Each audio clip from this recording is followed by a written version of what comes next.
Welcome back to another episode of Over the Top. And it's called Speaking of, as always. So let's speak of WWE's SmackDown last night. And first off, before we get anywhere, thank you for coming by again. Please leave us a like, comments, and a follow on this. Again, good to see you. You all have a good weekend, hopefully. And hopefully you saw SmackDown, as I mentioned. I'm going to concentrate on, well, basically it was a full 35 minutes, I believe, that the Usos, Roman Reigns, the Bloodline took up on Friday night. Yes, there were other matches, so we'll go over those real quick. Sheamus lost to Austin Theory, naturally, with interference from Imperium. Good match, though. And again, more than likely the title wasn't going to change, even though Sheamus was holding his own against Austin Theory. The other part was a match with Edge against, well,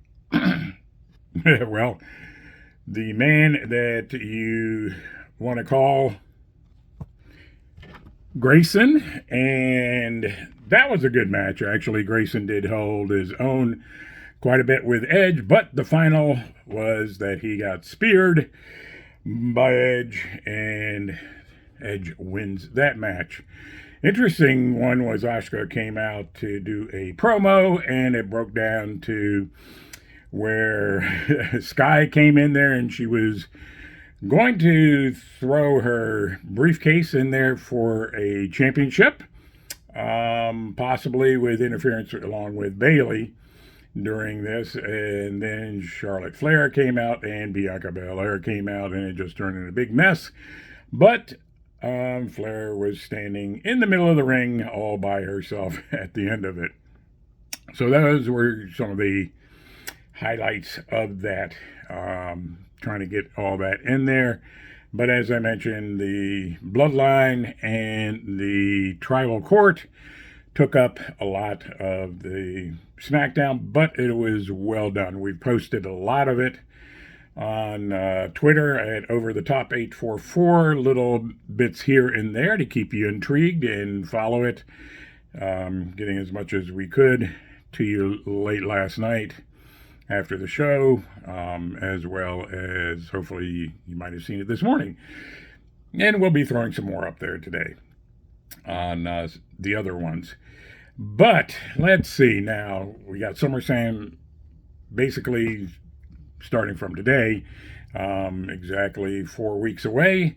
So the build-up has started. Oh, by the way, it's almost football season, so there's the Falcons shirt that I got on, but they're my second favorite team, so you'll have to figure out which one is the first. But anyway, so here we go. The fact was that I was expecting a little bit different. I was really, really hoping that Rikishi would have came out with some of the elders and everything, and it would have brought, a little more pop, I think, to it. They did cut to a video that, as Roman claimed, you just took all the bad parts and put it together to make me look like an idiot and make me look like a bad guy. And naturally, that was the buildup from that spot on, right after that video.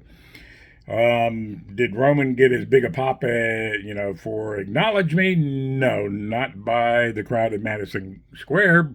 The Usos definitely outdid them, but, he did use whatever he could get from the crowd and have it play to whatever he was doing. The big thing is that, Roman is good at selling BS. The Usos are good at buying it to be able to build it up. And then the best part was how it all went down. So check out our clips on that we did post again on Twitter and Over the Top 844 if you have not had a chance to see it. Go on there on Twitter. Also, at the same time, so now the buildup is starting, okay? Jay basically was left standing by himself. Jimmy got all of it.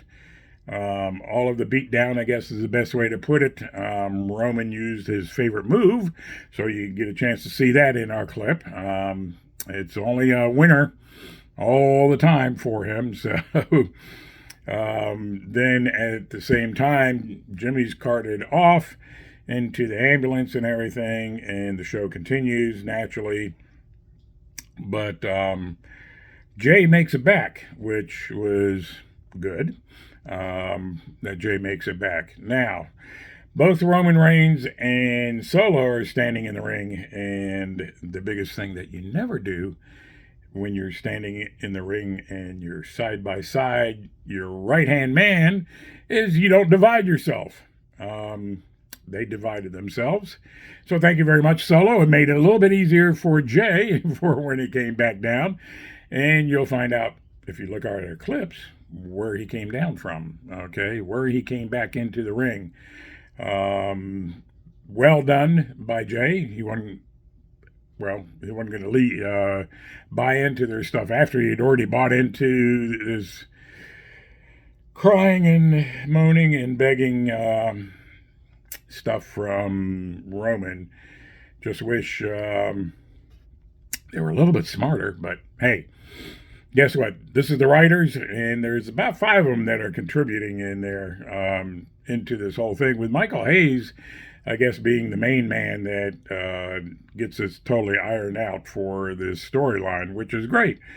Some people that really knew how to do the promos, as well as things like they're doing with the Bloodline, is excellent. So the team that they have together for this has been doing a great job on this. So now Jay winds up being the last man standing. I guess that's the best way to put it. Again, check out our videos on Over the Top and you'll see why. Holding the belt, of all things.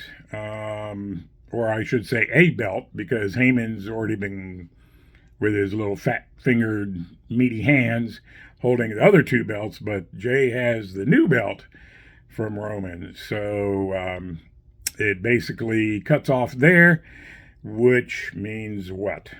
Absolutely what we figured it should be meaning, which is, it looks like Jimmy's going to be written out a little bit on the stories heading up to SummerSlam, with probably some type of unknown injury. He might be there, might not be there for SmackDown next week due to this injury. But the build-up has to be between Jay and Roman Reigns, and we will probably see a title match. By the way, Jay did a little bit of dig that Roman didn't like, which was stating, "I'll beat you again like I did the first time."